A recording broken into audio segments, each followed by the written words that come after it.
Cartoon Network, back then in its golden days, was bursting with content. We had the rise of cool and awesome action cartoons with great characters and storytelling. But one series, nay franchise, stood out. It had great characters, awesome lore, infinite world building, and exceptional writing, and that was Ben 10.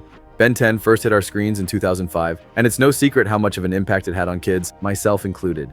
I still remember rushing home from school just to watch Ben transform into four arms, because you knew shit was about to go down. The idea of Ben 10 was simple and genius. A 10-year-old boy finds a mysterious watch that lets him turn into different aliens. But how did this iconic franchise rise to glory and then slowly fall from it? This is the rise and fall of Ben 10. The original Ben 10 series aired from 2005 to 2008, captivating audiences with its unique premise and engaging storytelling.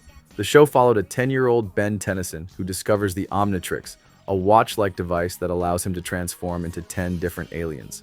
Hence the name Ben 10. And coincidentally, the kid's name is Ben Tennyson. The episodes were always engaging because of how cool each alien was and the stories it told. Then, the world building started to get bigger and more interesting when Ben started transforming into new aliens, the first one being Cannonbolt. When I was younger, I was hooked on the idea that there were more aliens waiting to be discovered, and I also loved when Ben found new aliens and scanned them, which was majorly shown in the Scare arc, which most people don't talk about and is underrated. The characters and character development were also amazing. Grandpa Max's development as he revealed he was a plumber to the kids, Gwen learning magic, Kevin 11 being the original version of an evil Ben, and Vilgax being this intimidating force that always terrified me as a kid, and many others. It was so good to see Ben just one-shot Vilgax with Way Big in Ben 10 Secret of the Omnitrix. That's it! You are so out of here!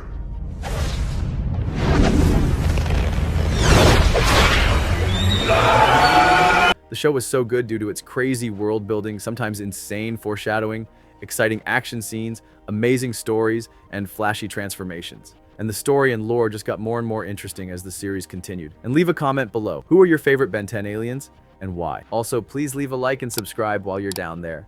Like I said before, the show had a lasting impact on kids, and the success of the original series led to several sequels.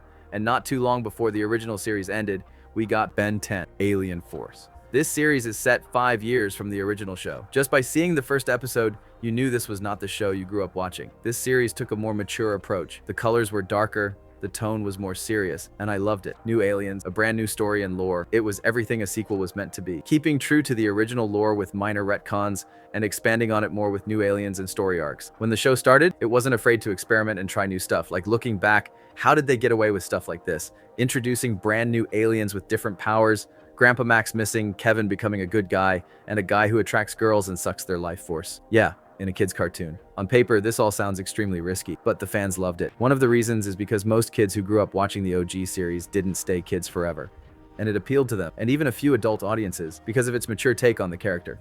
Even though the show was successful, it was not as successful as the original series, and by season 3, the network stepped in. They brought in new writers which changed Ben's character. They made him act more cocky and immature, like his 10-year-old self, and this didn't sit well with fans who liked the more mature Ben, which caused season 3 to be less received than the previous seasons. Still, it ended with a banger, Vilgax versus Ben. The Omnitrix destroyed and Ben gaining the Ultimatrix. And a few years later, we got Ben 10, Ultimate Alien, which had an interesting concept of Ben being able to transform into ultimate forms of his alien, which was cool. And when Ultimate Alien came out, it was a hit. Cartoon Network gave Ben 10 the Nickelodeon SpongeBob treatment, with new merch, rides, and toys. Right off the bat, Ultimate Alien was peak, but I felt the concept of ultimate forms wasn't properly executed in the show. We got some cool ones like Ultimate Echo, which enhanced the alien's powers and gave him new ability. But others felt lazy, like Ultimate Big Chill, Wild Mutt, and Cannonbolt, which were more like palette swaps than true evolution. Just look at Cannonbolt. They just painted him silver and gave him spikes. Even though Ultimate Big Chill's design sucks, this one-liner was fire. Now it's just you, me, and fire so cold it burns. Where's the goat? The goat! Ultimate Alien also had a good run for the most part, giving us more insight into the amazing world that is the Ben universe, sharing more stories on Alien X and his homeworld, and the Aggregor arc was peak. And after this, we got a brief story arc about Kevin absorbing the Omnitrix and becoming evil again. Ultimate Alien, for the most part, was good, but it had one of the most forgettable last battles. The entire fight was Ben wielding Ascalon, and Vilgax and Ben charging at each other, and Ben stabs him, and the fight was over. That was it. That was the main battle. Then after this, we fast forward into Omniverse. This series continued Ben's story, but presented a new art style and mix of humor and action. It was a combination of everything that made the previous series good, and it had better and smoother animation than Ultimate Alien and Alien Force. In the beginning of the series, Gwen and Kevin go off to college, and Ben gets left alone for like 2 minutes, before we're introduced to the GOAT, Rook Blanco. He became Ben's partner, which turned the show into a buddy cop show, which I didn't mind. Their dynamic was great. Gwen and Kevin still made cameos throughout the series. The show also introduced us to new characters, stories, and concepts. One of them being the GOAT, Feedback. Feedback was one of the best new aliens. His design, powers, and aesthetic was amazing, and the whole malware arc with him was peak storytelling. After this, Ben 10 started to dwell more on time travel and the multiverse, which was peak back then, before Marvel, well, you know, kind of killed the concept. Time travel in Ben 10 was also very confusing. Can someone please explain to me what Professor Paradox means here? Oh no, that's quite impossible. Uprig must now craft a second pair of time cycles from the wreckage of your vehicles, which the two of you will pilot back to your own timeline, thus closing the loop. At that point, you and he will become them. They, in turn, will continue on as you, since you'll no longer be you once you have become them. What did he say? Moving on. The time travel and multiverse shenanigans also led to the Time War story arc, which was so good. I loved the idea of different Bens coming together to fight each other. We also got to see Gwen 10 and Ben 10K again, and this was like the Invincible War, just only with Bens, which makes it better. Then there was Skurd, the slime buyout who gave Ben new weapons made from his alien's DNA. As a kid, I thought he was cool, but looking back, he was clearly made to sell toys. And moving on, after having a great run with 80 episodes, the series ended with an awesome series finale, with Ben absorbing an entire Big Bang and blasting it at Maltruant. Talk about going out with a bang, Omniverse had a good run for the most part. But despite everything Omniverse did right, amazing storytelling, animation, and aliens, most of them. Some aliens didn't make sense, like blocks. You are telling there are a whole world full of this Lego gorilla. Many fans didn't vibe with the art style or tone, and the retcons didn't help. Kevin wasn't an Osmosian anymore, just a mutant made by Cervantes. The plumber helpers, same deal. So what does that mean for Aggregor? Wasn't he full Osmosian? Fastest course to Osmos 5. That just makes no sense. I mean, it's just bullshit. Oh my.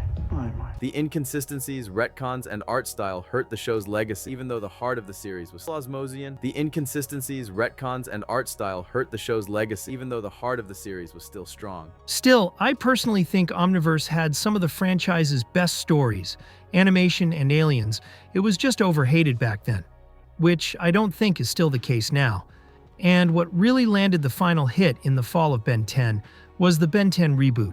The reboot brought Ben back to his roots, 10 years old again, more comedic, and clearly aimed at a younger audience. While it had some charm, longtime fans weren't impressed. The tone, humor, and animation style felt like a step backward. It became more about toy sales than storytelling, and with toys not selling like they used to, the show was eventually canceled. And we have not heard from Ben since then, except for this new, small, voiceless cameo he had in Jellystone, where he changed into Stinkfly. Despite its fall, Ben 10 remains one of the most iconic animated franchises ever made. It defined childhoods, inspired fan art, sparked debates, and shaped an entire generation. The series is still praised for its creativity, action, and storytelling. Even though we haven't seen anything new recently, the love for Ben 10 is still out there. And there's always hope Ben 10 might return, maybe with a series that respects the lore while introducing new stories, but all we can do now is wait. So, who were your favorite aliens? What were your favorite moments in the franchise? Drop your thoughts in the comments, and don't forget to like, subscribe, and hit the bell for more deep dives into your favorite shows. For your very eyes, he's like freaky fast and strong. He's every shape and size. He's Ben 10.